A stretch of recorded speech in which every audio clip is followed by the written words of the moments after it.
नाज़रीन, मोहसिन नकवी के ऊपर जो सख्त और संगीन इल्ज़ामात लगाए गए हैं अफसर आलम की तरफ से, अगर ये इल्ज़ाम कोई और लगाता तो अब तक उसके गिर्द घेरा तंग हो चुका होता और उसके ऊपर क़यामत ढा चुकी होती ये वाली हुकूमत और मोहसिन नकवी साहब खुद भी। मोहसिन नकवी साहब, उनकी मुलाकात भी होती है शहबाज शरीफ से, उसमें क्या बातें डिस्कस हुई हैं और जो ये इल्ज़ामात लगाए गए हैं अब ये नौबत क्यों आ रही है। देखिए, इस्लामाबाद में एक इमारत है कॉन्स्टिट्यूशन 1, वहाँ पे बहुत सी अशराफिया जो है उनके वहाँ पे फ्लैट्स हैं, उन्होंने अपने फ्लैट्स वहाँ पे लिए हुए हैं जिनमें बड़े बड़े वज़ीर, मुशीर, साबिक जजेस और ये सब लोग हैं। लेकिन नहीं है तो मोहसिन नकवी नहीं है, क्योंकि मोहसिन नकवी का वहाँ पे फ्लैट कोई नहीं है। जिन दिनों ये फ्लैट्स बने थे उन दिनों मोहसिन नकवी थे गरीब, मोहसिन नकवी फ्लैट्स ले नहीं सके।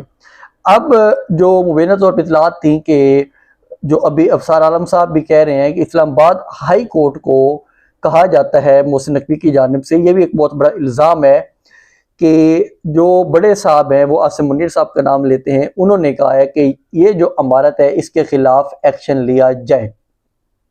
उसके खिलाफ फिर जो फैसला आता है इस्लामाबाद हाई कोर्ट से, जस्टिस डोगर की कोर्ट से, वो अभी तक वर्बली है, कोई रिटन फैसला नहीं है। जुमेरात को वो वर्बली फैसला आता है कि ठीक है इस इमारत को ख़त्म किया जाए, तो मोहसिन नकवी साहब सारी रेंजर्स लेके वहाँ पे पहुँच जाते हैं। जो अफसर आलम साहब कहते हैं वो कहते हैं कि ये जो रेंजर वहाँ पे पहुंची है, इस रेंजर को पता ही नहीं था इनके आला हुकाम को कि रेंजर किस मकसद के लिए वहाँ पे जा रही है। साफ ज़ाहिर अफसर आलम ने रब्ता क्यों कर रेंजर्स के जो बड़े हैं ओहदेदार हैं उन लोगों से कि आपने रेंजर क्यों भेजी है यहाँ पे हमारे फ्लैट्स गिराने के लिए, क्योंकि इन फ्लैट्स में अब अफसर आलम साहब का भी फ्लैट है। और अफसर आलम ने जो मोहसिन नकवी पे इल्ज़ाम लगाया कि उसने रेंजर्स को बुलवाया, रेंजर्स का गैर कानूनी इस्तेमाल है, रेंजर को गलत इस्तेमाल किया गया है। लेकिन जब यही रेंजर 26 नवंबर को इस्तेमाल हो रही थी तब अफसर आलम साहब सोए हुए थे, क्योंकि तब ये लोग मिल के खा रहे थे और अभी भी इन लोगों ने मिल के खाना है। ये इनकी बाद में सुलह सफाई होगी, लेकिन मोहसिन नकवी के ऊपर जो इल्ज़ामात लगाए गए हैं वो इंतहाई सख्त नौयत के इल्ज़ामात हैं। उनमें जो इल्ज़ाम लगाया गया वो ये है कि अफसर आलम साहब कहते हैं कि मोहसिन नकवी जो पिछले दिनों सिंध में कह रहा था कि 1000 अरब रुपया बैर शिफ्ट किया गया, मतलब 100 अरब डॉलर का वो कह रहे थे कि बैर शिफ्ट किया गया है। तो अगर वो शिफ्ट किया गया है तो कैसे शिफ्ट हुआ है? इमिग्रेशन तो आपके नीचे थी। हमने पहले भी सवाल उठाया था कि मोहसिन नकवी साहब, ये आप पे सवाल बनता है कि आपके अंडर इदारे थे, वजारत दाखिला आपके अंडर थी, एयरपोर्ट्स आपके अंडर थे, वहां से जो भी बैर जाता है वो आप लोग देख रहे होते हैं, तो इतना पैसा बैर कैसे चला गया? अब वो कहते हैं कि इसमें मोहसिन नकवी खुद भी मुलविस हैं, क्योंकि वो कहते हैं दुबई लीक्स में मोहसिन नकवी की बीवी का नाम आया। इमरान खान साहब बार बार कहते रहे अपनी जो लीडरशिप है कि आप दुबई लीक्स के बारे में बात करें, लेकिन दुबई लीक्स में क्या था कि नाम था मोहसिन नकवी की बीवी का, मोहसिन नकवी का नाम अंदर आया हुआ था, इस वजह से कोई बात नहीं हुई थी। अब अफसर आलम जो इस हुकूमती टोट भी समझे जाते हैं और नवाज शरीफ के बहुत करीब हैं, उन्होंने इल्ज़ाम लगाया है कि जो मोहसिन नकवी हैं उनका नाम दुबई लीक्स में भी आया हुआ है। तो वो बताएं कि 1000 अरब रुपया बैर कैसे गया था? अगर उनका नाम है तो क्यों नाम है उनका? तो अगर ये कहते हैं कि पैसा बैर गया है तो पाकिस्तान में किसने इन्वेस्ट करनी है अगर ये अपना पैसा ब्लैक के जरिए बैर लेके जा रहे हैं? दूसरी बात उन्होंने की है कि जो सिंध के एयरपोर्ट्स हैं वहां पे भी उन्होंने कहा कि बहुत बड़े बड़े जहाज अभी भी उतर रहे हैं और ब्लैक करके पैसा बैर लेके जा रहे हैं। ब्लैक कैसे होता है कि यहाँ से ये लोग करप्शन करते हैं करोड़ों में, जब ये करोड़ों में करप्शन करते हैं तो फिर ये जाके खरीद लेते हैं डॉलर। अब डॉलर खरीदते हैं, डॉलर मिलता है कम, लेकिन डॉलर साफ ज़ाहिर है कम भी मिलेगा और बैर जाके वो उसमें इन्वेस्ट भी करेंगे। अब भी उन्होंने कोई 150 डॉलर के बैर लेके तो जाना नहीं होता, ये लेके जाते हैं लाखों डॉलर्स। मतलब कि अगर इन्होंने करोड़ों की करप्शन की, फिर कुछ 10-20 लाख डॉलर बनाया, उसके बाद फिर उस 10-20 लाख डॉलर को कैश के जरिए बैर शिफ्ट कर दिया। अब वो कहते हैं कि अभी भी बड़े बड़े जहाज सिंध के एयरपोर्ट्स पे उतर रहे हैं जो काला धन लेके बहर दुबई में जा रहे हैं। अब ये तकलीफ तो इनको होनी थी, ये तो साफ ज़ाहिर है, क्योंकि अशराफी है सारी। यही तकलीफ इनको तब होती जब बरी इमाम में गरीब लोगों के ऊपर जुल्म किया जा रहा था, तब ये सोए हुए थे अफसर आलम साहब। तब इन्हें ये नहीं था कि हमारे ऊपर भी आएगा प्रेशर। लेकिन अब अगर ये प्रेशर आया तो हम एक ही डिमांड करते हैं, और पाकिस्तानी भी एक ही डिमांड कर रहे हैं कि अब इस बिल्डिंग को गिरना चाहिए। जिस तरह बरी इमाम के लोगों के साथ जुल्म किया है, उन लोगों को कुछ भी नहीं दिया, ना उनको कुछ फंड दिया है कि उनको अगर आप शिफ्ट कर रहे हैं, उनके घरों को गिरा रहे हैं, तो उनको कहीं पे आप एडजस्ट तो करें ना। लेकिन कुछ भी एडजस्टमेंट नहीं की गई थी। तो अब आवाम का यही मुतालबा है कि अब ये वाली जो बिल्डिंग है अगर गैर कानूनी है तो इसको गिराएं। लेकिन मेरा नहीं ख्याल कि इसको गिराया जाएगा। अब यहाँ पे मोहसिन नकवी वो भी अपनी जिद बना के बैठ गया है। उसने कहा है कि मैं इस बिल्डिंग को गिराऊंगा। लेकिन अब जो अंदर से अशराफिया है, क्योंकि इसमें ख्वाजा आसिफ के भी फ्लैट्स हैं, उसके बाद जो साबिक जजेस हैं उनके भी फ्लैट्स इसके अंदर हैं, अफसर आलम का फ्लैट भी इसके अंदर है। तो अब ये कोशिश कर रहे हैं कि हम ये वाला जो बिल्डिंग है इसको ना गिरने दें। और अब इन टोटों की भी चीखें निकल रही हैं और हुकूमत की भी अब ये वाली चीखें निकल रही हैं कि ये वाली बिल्डिंग ना गिराई जाए। लेकिन ये कोई मेरिट पे काम तो नहीं कर रहे ना, कि अगर वो मेरिट पे काम कर रहे हो, अगर मेरिट पे काम होता तो ये उस बिल्डर्स को पकड़ते जिन्होंने ये बनाई थी, उसका पैसा रिकवर करते, इन लोगों को पैसा देते, नहीं कहते कि ये गैर कानूनी था, आप अपना पैसा पकड़े और यहाँ से जाएं। इन्होंने यहाँ पे ये काम करना है कि इन लोगों को निकाल के यहाँ का जो इंफ्रास्ट्रक्चर है उसको यूज करेंगे, या किसी और तरीके से यहाँ पे ही इन्होंने होटल बनाना है। और होटल किनको बनाना है, उनका एक मुबैना तौर पे नाम आ रहा है कि जब जंग हुई थी इंडिया और पाकिस्तान की, उसके बाद एक इस्लामाबाद के हलकों में काफी ज्यादा नाम आया था, तो उसको मुबैना तौर पे होटल देने की कोशिश की जा रही है। जो जिनके तलक लाहौर से है, बहुत बड़े बिल्डर्स भी हैं, कारोबारी शख्सियत भी हैं, उनको होटल बनाने की ऑफर की जा रही है या उनको ये जगह देने की कोशिश की जा रही है। तो अब ये वहाँ पे अपनी दोस्तियां पालने के लिए बैठे हुए हैं, और यहाँ पे ये कहते हैं कि हमारा जो इन्वेस्टमेंट लगी हुई है, सारा कहते हैं कि हम रिटायरमेंट के बाद हम यहाँ पे करना चाहते हैं, अपनी इन्वेस्टमेंट इकट्ठी करना चाहते हैं, बच्चों के लिए कुछ छोड़ना चाहते हैं। तो अब हुकूमत उस पर नुकसान कर रही है, हमारी हुकूमत गिरा रही है, हमें बहुत बड़ा नुकसान हो रहा है।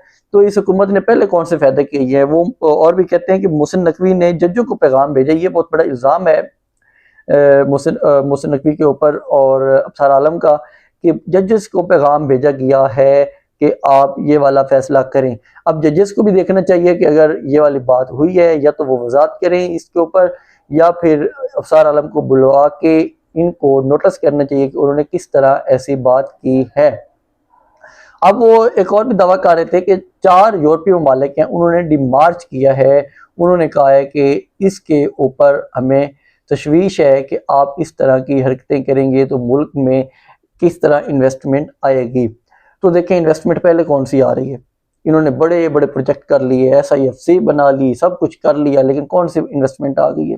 कभी आपने पहले बात की है कि इन्वेस्टमेंट नहीं आ रही, तो उसके पीछे वजह क्या है। यहाँ पे लोगों के ऊपर जो जुल्म हुआ है उसके ऊपर कभी इतनी आप उछले हैं कूदे हैं अफसर आलम साहब, जो अब आप उछल कूद करें। देखिए मोहसिन नकवी न अब ठीक कर रहे हैं, न पहले ठीक कर रहे थे। मोहसिन नकवी के पास मैनिटी कोई नहीं है, वो खुद भी कह रहे हैं कि ये मोहसिन नकवी अपने आप को यहाँ पे मुल्क का बादशाह समझा हुआ है, मुल्क पे उसका कब्जा करके बैठे हुए हैं, वो एम उठेंगे कब्जा कर लेंगे हर जगह पे। तो ये मोहसिन नकवी गलत कर रहे हैं। लेकिन मोहसिन नकवी अब क्यों आपको नजर आ रहा है कि गलत कर रहे हैं, वो पहले भी गलत कर रहे थे। अब इनकी लड़ाई तो होनी है, और होनी इनकी खाने पे है, कि वो कहेंगे कि हमें खाने को मिल जाए, ये कहेंगे कि हमारा खाना हमारे पास रहे, जो हमने खाया हुआ है हमारे पास रहे। तो मोहसिन नकवी कौन सा मेरिट पे काम कर रहे हैं, या वो पहले कौन सा मेरिट पे आए हुए हैं, वो अलग चीज़ है। कि अब इनको तकालीफ होनी है कि इनको जो दूसरों को खुश करने के लिए इनका गला कटेगा, तो इनको नहीं तकलीफ। तो इस वजह से ये जो अफसर आलम थे उनका आज काफ़ी ज़्यादा जो गुस्सा था वो सामने आया। और फिर शहबाज शरीफ साहब से मुलाकात होती है मोहसिन नकवी की। मोहसिन नकवी उस मुलाकात में काफ़ी ज़्यादा गुस्से में भी नज़र आए, दोनों साइडों से टेंस सूरत हाल नज़र आ रही थी, चेहरों से जो नज़र आ रहा था। और मुबैना तौर पे वहाँ पे यही कहा गया कि PSL के हवाले से मीटिंग हुई है कि PSL में शायकीन आएंगे तो उनको कैसे वहाँ पे अकोमोडेट किया जाएगा। लेकिन ये तो सिर्फ शायकीन को दिखाने वाली बात है। शायकीन को सब पता है कि आपकी क्या सूरत हाल है और मोहसिन नकवी की क्या सूरत हाल है। और अच्छा कुछ बातें ये चला रहे हैं कि मोहसिन नकवी को हटा दिया जाएगा। मोहसिन नकवी को हटाना हुआ तो ये सिस्टम लपेट दिया जाएगा। मोहसिन नकवी बहुत ही लाडले हैं बड़े साहबान के, तो उनको तो कहीं नहीं जाने देने लगे ये वाले लोग, लेकिन इनको कहीं ना कहीं वो भेज देंगे और फिर नया सेटअप लेके जो आना है बिलावल की सूरत में, तो वो कहेंगे हमारे पास बिलावल भी पड़ा हुआ है और पीछे हम इमरान खान साहब की मुलाकातें भी करवाते हैं। इमरान खान साहब एक कॉल देंगे मार्च की, तो ये सारे मिल के बैठे होंगे और फिर हंसी खुशी खाएंगे। इन्होंने खाना है, ये मुल्क की बेहतरी के लिए तो नहीं बैठे हुए ना। आज अगर मोहसिन नकवी का पैसा बाहर शिफ्ट हो रहा है तो पहले क्यों नहीं हो रहा था। तो ये सारी चीजें चल रही थी। और दूसरी साइड पे एक अजीब काम हुआ है, एक नामालूम नोटिस पहुंचा है सदर के पास और बाकी वजीर आजम के पास की जो चेयरमैन नैब हैं उनकी जो मुद्दत मुलाजमत में तोसी की गई ये गैर कानूनी है।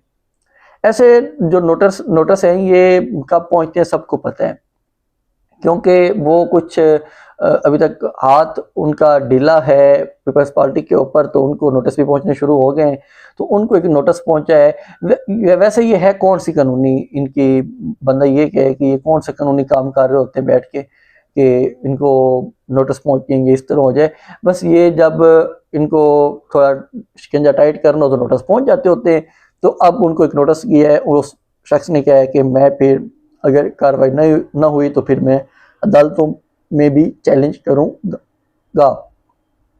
दूसरी साइड पे जो एक पाकिस्तान के लिए एजाज वाली बात है, नादरा के चेयरमैन है तारिक मलिक, उनको बहुत बड़ा एजाज दिया गया। ये वो चेयरमैन है जिनको पाकिस्तान से निकाल दिया गया, जिनको मुस्तफ़ी होने के लिए मजबूर किया गया था बिना तौर पे कि जब जनरल बाजवा के असासे लीक हुए थे कि किसके नाम पे कितने असासे, उनकी फैमिली का डाटा लीक हुआ था, तो उसके ऊपर ये वाली बात की गई थी कि ये जो नादरा के चेयरमैन थे तारिक मलिक ये मुलविस थे।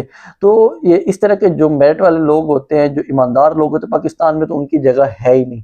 इमरान खान साहब के दौर में यही लोग मेरिट पे काम करके मुल्क का नाम रोशन कर रहे होते हैं। जब ये वाली रजीम आती है तो इस रजीम को इतनी तकलीफ होती है कि ये उन लोगों को वापस भिजवा देती है कि आप लोग अपने जहाँ से आए हैं वहाँ पे जाएं, यहाँ पे मेरिट ना है ना इनको ज़रूरत होती है मेरिट की। तो ये यहाँ पे जो सिस्टम है उसकी बदकिस्मती है कि इस तरह के जो हीरे लोग हैं वो बाहर चले जाते हैं। इस सानिया निश्तर भी थी, वो भी बाहर जाके इतना बड़ा काम कर रही है, लेकिन पाकिस्तान में ऐसे लोगों की कोई कदर नहीं है। तो ये मुकम्मल जो सूरत हाल है मैंने आपके सामने रखी है। ये लड़ाई अभी मोहसिन नकवी की और इस सिस्टम की जो सेम पेज है वो फटता हुआ नजर आ रहा है, और ये इसलिए फट रहा है कि इन्होंने खुद खाना है, खाने के अलावा इनको कोई काम नहीं है, जिस वजह से इनका कोई मेरिट नहीं है कि ये कुछ मेरिट पे काम कर रहे हो तो इनको तकलीफ हो रही हो। तो ये हमारे पास अब तक की अपडेट्स थी। मजीद भी अपडेट्स हम आपसे शेयर करेंगे, चैनल को सब्सक्राइब जरूर किया करें। अल्लाह हाफिज़।